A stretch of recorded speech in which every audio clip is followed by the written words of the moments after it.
Welcome back to SourceFed. I'm Steven Suptic. Obviously, you know the DMV is a place where innocence is lost, a place where no good people are left unfazed. I myself have avoided getting my California license plate long after the deadline because the hefty fine if I got pulled over wasn't as emotionally draining as a trip to the DMV. Now, not every DMV is a hellhole. They're state-run agencies, and to say they're all equal would be an egregious untruth. But for many, the question remains, why does the DMV suck so bad? Well, to understand that question, maybe we should briefly dive into the history behind the DMV.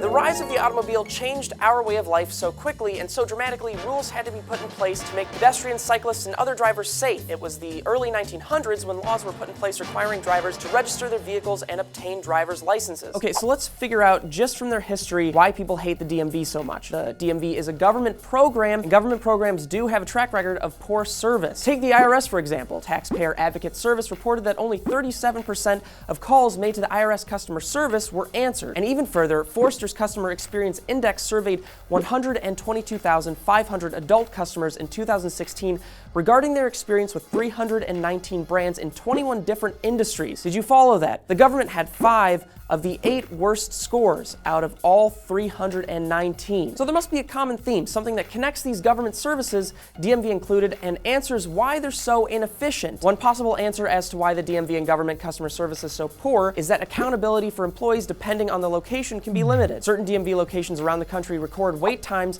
and report them to upper management, but others haven't integrated up-and-coming technologies into their process yet. Even for some locations that have up-to-date systems that create some semblance of accountability for their employees, if wait times get bad, who's to say the DMV won't just turn off their monitoring service? I personally have looked up wait times, gone in expecting one thing, and ended up waiting 2 or 3 times as long. Accountability is the exact issue the Department of Veterans Affairs had. Administrators there weren't receiving bonuses for the number of patients seen, but rather for keeping wait times low. This lack of accountability in government agencies is widespread, and with no one to compete against the DMV, accountability doesn't necessarily need to matter to them. Placing all the blame on the DMV is unfair, though. People want better service. Unfortunately, you get what you pay for. It would take millions upon millions of dollars in each state to increase efficiency, and guess where that money has to come from? Yeah, that's a no thanks from me. I, Steven Suptic, am not a goddamn communist. I'll take egregious wait times over giving the government any more of my money. Speaking of which, I willingly give my paycheck to 2 things, and 2 things alone. 1, Overwatch loot crates, and 2, the Dark Puddle Man.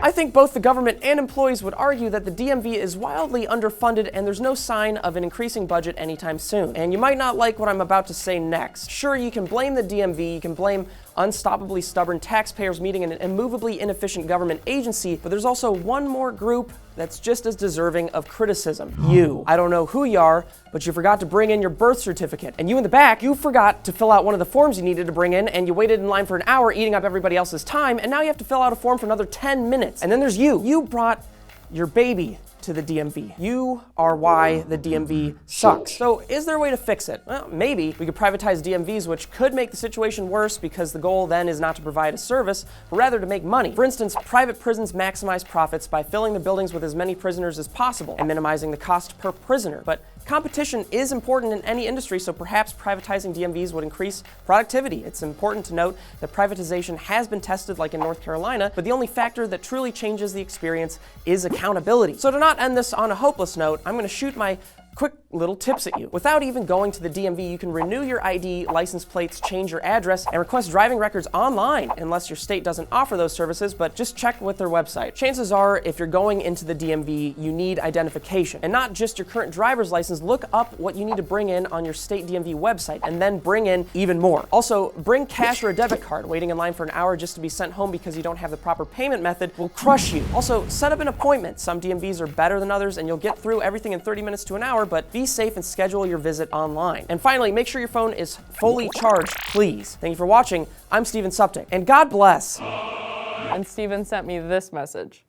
Dear Ava, I've been locked in the bathroom for 2.5 days. I don't expect you to understand. When someone blows on the sensor at the top, a green ring will appear if you're all good and not drunky, and a red steering wheel will appear if you're a sloppy drunk.